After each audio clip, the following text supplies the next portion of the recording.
Bila shaka wewe ni mzima wa afya popote ulipo, unaendelea na majukumu yako.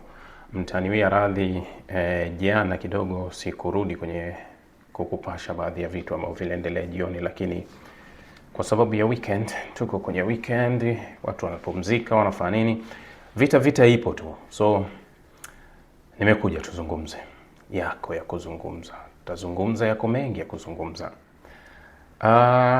Jana yamejiri mengi, pamoja na leo yameendelea.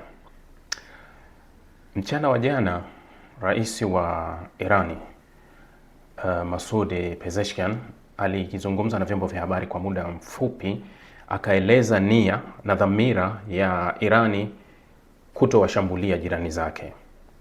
Katika mazungumzo yale, Masoud alisema kuwa hatutowagusa jirani zetu mpaka pale wao, yani kutoka kwenye maeneo yao, yataanzisha tena mashambulizi kuja kwetu, na sisi ndio tutajibu kwenda kule.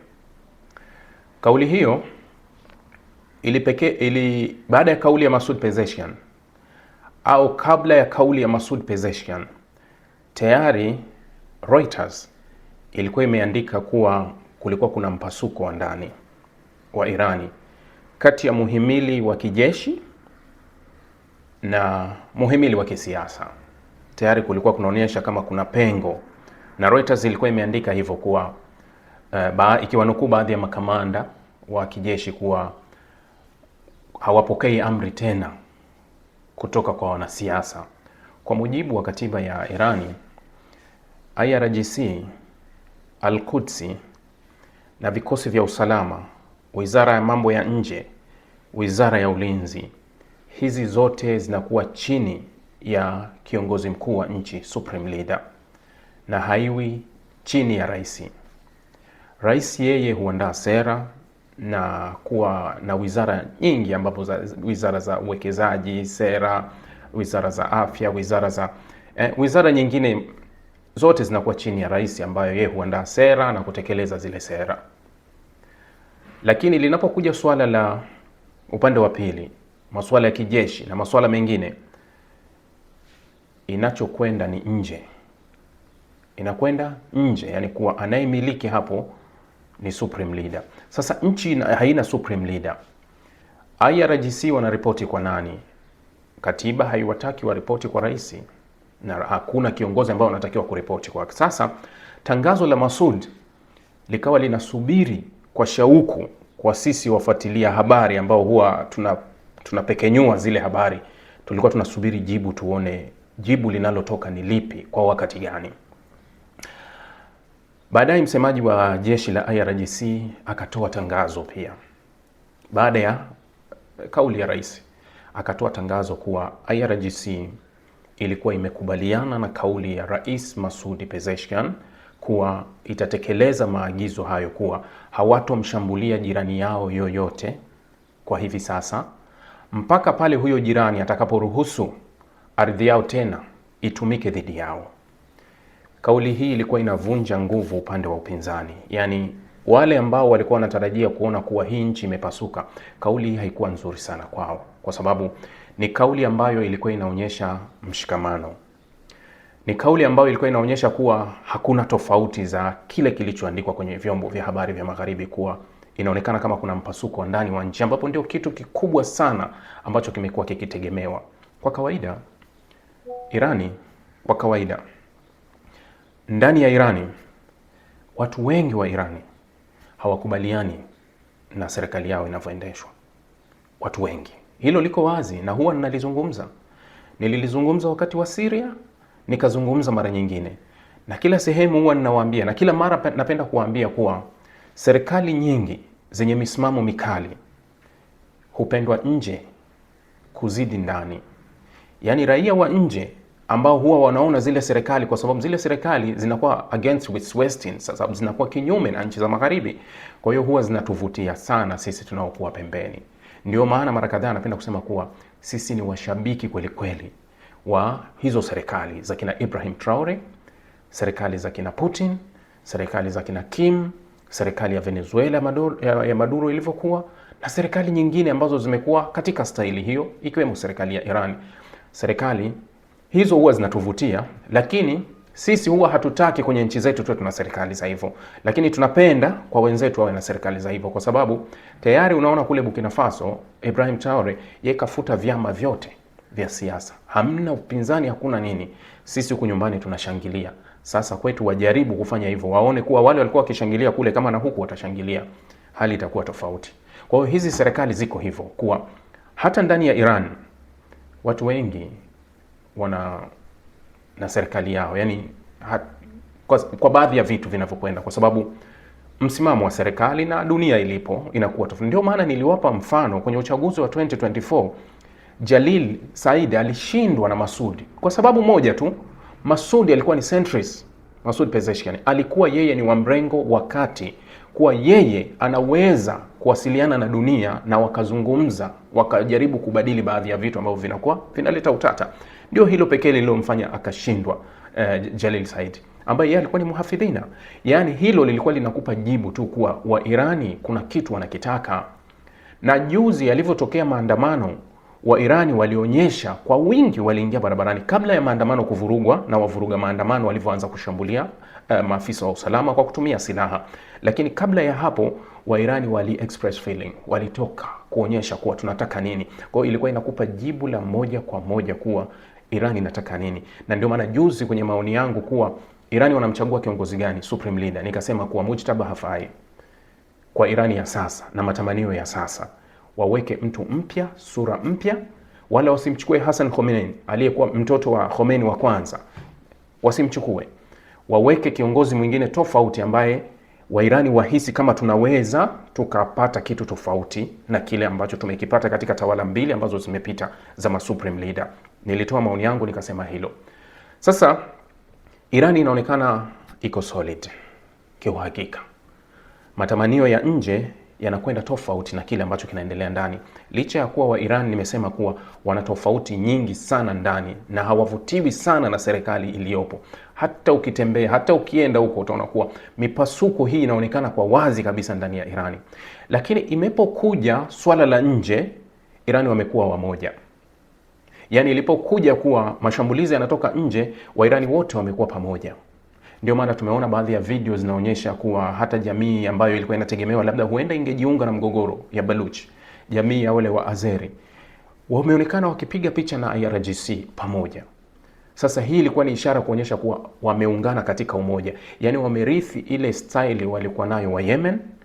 Wa Yemen walikuwa wakipigana, vikosi vya nje vilivyoingia kwenda kusaidia upande mmoja, wakaacha kupigana, wakaanza kuvishambulia vikosi vya nje vya kimataifa mpaka wakaondoka wakaendelea kupigana. Hali kadhalika wa Somali ilikuwa hivyo hivyo.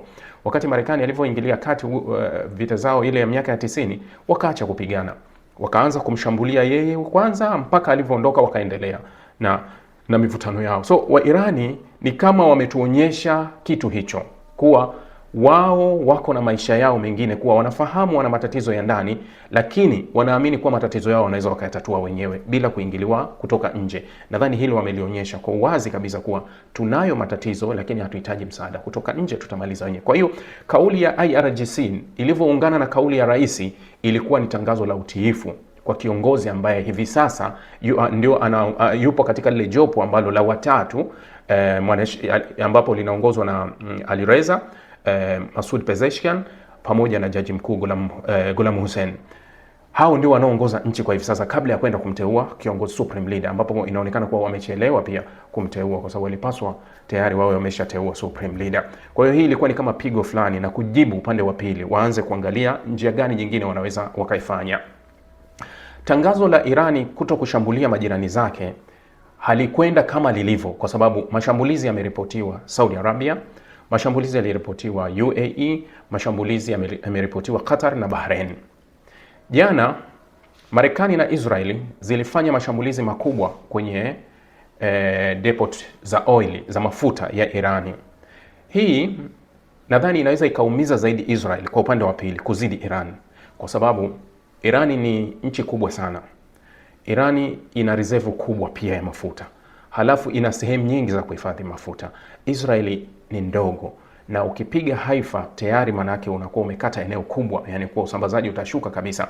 Wakati wao walifanya mashambulizi ya refinery za mafuta, Irani walienda kujibu wakapiga na wenyewe refinery za Haifa. Yani jicho kwa jicho, ukitoa jicho tutatoa jicho. Nadhani ndio hicho wanachokifanya.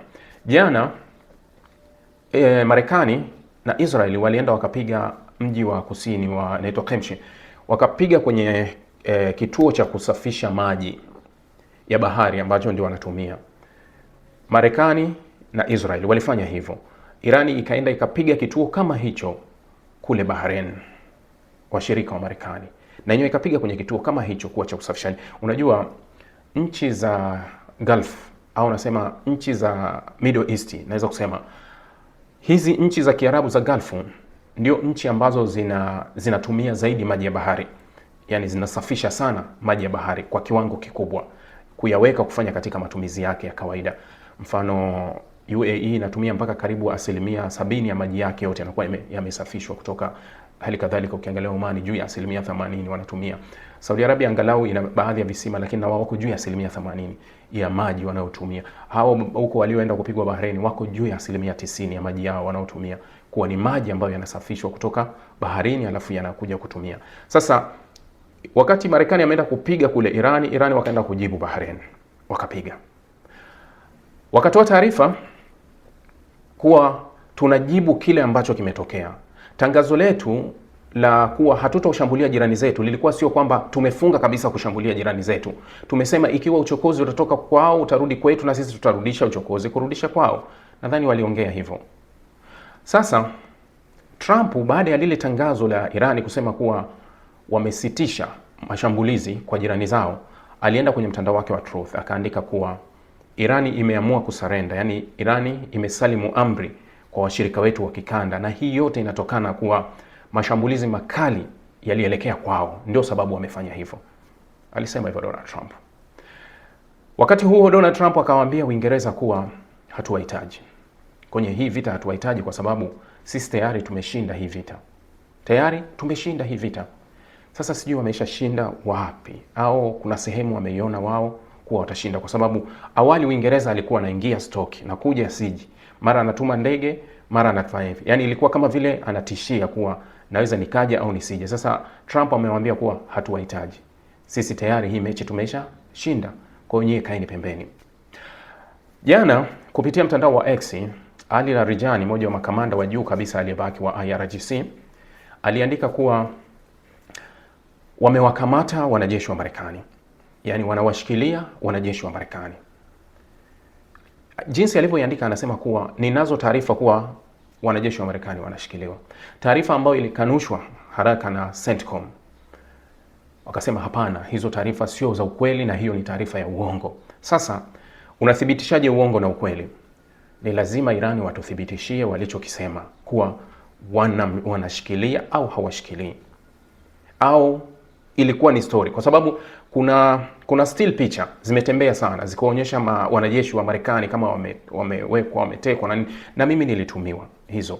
Lakini kwangu mimi, kwa jicho langu, nilijibu kwa wote walionitumia kuwa ile ilikuwa ni AI, haikuwa halisi. Zile zilikuwa ni picha za AI ambazo zimetengenezwa studio.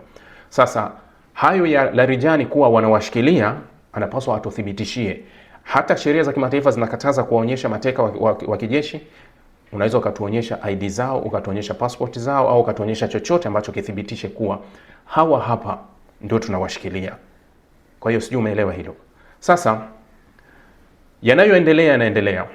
Marekani wanasema hivi katika taarifa iliyoandikwa na Axios News. Marekani na Israeli wanapanga kutuma kikosi maalum ndani ya Irani kwa ajili ya kwenda kuchukua zile kilogram 400 za urani ambazo ziko enrich au zile zilizorutubishwa ambazo zimekuwa ni wimbo kuwa zile kilogram 450. Kuna wakati Western hulazimisha kujikweza sana kuwa wana unapanga kuingia Irani kwenda kuchukua urani ambazo wao wakiulizwa ziko wapi wanasema hawajui, ila wana uhakika ziko ndani ya Irani. Unatuma kikosi maalum kiende kikafanya hiyo kazi ya kuchukua, hali ya kuwa hauimiliki hata kilomita 1 ya ardhi ya Irani. Irani jana wametoa taarifa kuwa wanaweza kuendelea kupigana kwenye hii vita takriban kwa miezi 6. Wana uwezo wa kuendelea kupigana na hii vita takriban kwa miezi 6. Kitu kimoja ambacho ulimwengu wa magharibi uko nacho, wanadhani vitu vyote vizuri na vitu vikubwa huwa ni vyao au huwa ni mali yao. Uvumbuzi wote mkubwa, kitu chochote cha maana kikubwa, akili nyingi huwa ima za kwao, yani lazima wamaanishe kuwa ni wao Western au wamaanishe kuwa wao wazungu kwa jumla. Ndio maana juzi nilipinga taarifa iliyoandikwa na Reuters kuhusu msaada ambao uliandikwa na vyombo vya habari vya magharibi kuwa Irani alikuwa akipata msaada wa moja kwa moja wa ujasusi kutoka kwa Urusi. Swali ambalo Donald Trump aliulizwa akasema, siwezi kujibu swali la kipuuzi, stupid question alisema, la kipuuzi. Anamwambia, siwezi kujibu hili swali la kijinga kabisa ile. Anamwambia, nilikuwa na kuheshimu, kwa nini unauliza swali la kijinga kama hili? Kwa nini ufifishe hali na uwezo wa Irani? Kama Irani alimpa Urusi droni ambazo zilikwenda kufanya vizuri zaidi vitani, anashindwa vipi kutengeneza uwezo wake wa kufikia hizo sehemu na kuzinusa?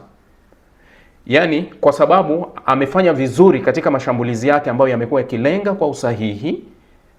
Na nimeona Senator Chris Murphy nadhani alikuwa anaongea, anasema kuwa kwa usahihi wanalenga maeneo na miundombinu na mikakati ya Marekani katika eneo lote. Wanaonekana kama kuwa wanazo taarifa nyingi za maeneo hata ya siri ya Marekani yaliyopo Mashariki ya Kati, na wamekuwa wakiyalenga kwa usahihi. Kwa hiyo zile sifa za kulenga hapewi Irani, anapewa Urusi, kwa sababu eti Urusi anatoa usaidizi wa kijeshi kwa Irani. Haiwezekani hata siku moja.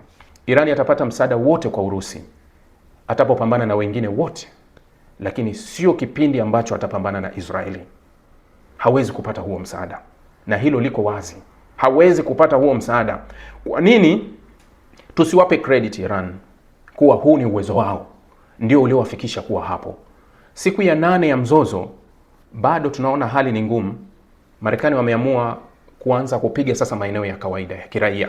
Piga shule, piga hospitali, piga refinery, piga masoko, yani yote kufanya nini? Kutaka kubadili au kutaka kuonyesha kuwa ile milipuko mikubwa ndani ya Irani. Kwa nini wasiende kwenye maeneo ya kimkakati tu, kuwa kama walivyoahidi mwanzo wa vita kuwa tutapiga maeneo ya kimkakati ambayo kuwa itakuwa ni kudhoofisha uwezo tu wa jeshi la IRGC? Lakini tumeona namba ya vifo imefika 1300 na kitu ndani ya Irani. Leo Israel inatoa namba ya majeruhi 1834 ikistack kwenye namba ya vifo. Watu 1834 wamejeruhiwa, hamna aliyekufa. Zaidi ya waliokufa kwenye shambulizi lile la mara moja, watu 9 na mwingine akafa pembeni. Lakini katika majeruhi 1830 hakuna aliyekufa. Watu wanaoishi ndani ya Israeli ni vyuma. Ni tofauti kabisa na viumbe wengine wanaoishi pembeni, kwa sababu wao huwa hawafi vyovyote itavyokuwa. Sasa hizi ndio unatakiwa utumie kichwa mwenyewe na akili yako mwenyewe kuwa ni kweli haya yanayosemwa au tunapigwa fiksi za hapa na pale. Mzozo unaendelea na vita inaendelea. Rais wa Colombia Petro Gustavo amesema kuwa amemuomba Colombia President Agur Trump to distance himself from Netanyahu. Yani amemuomba rais wa Marekani Donald Trump a keep distance, yani aweke umbali kati yake yeye na Netanyahu. Sijui anakusudia nini. Nafikiri niishie hapa, nitakuja mara nyingine kuzungumza na naona dakika zimekwenda. Nikifumua hiki ninachokiona hapa itabidi nizungumze mpaka dakika 30 zifike. Asanteni jamani, na washukuru na weekend njema.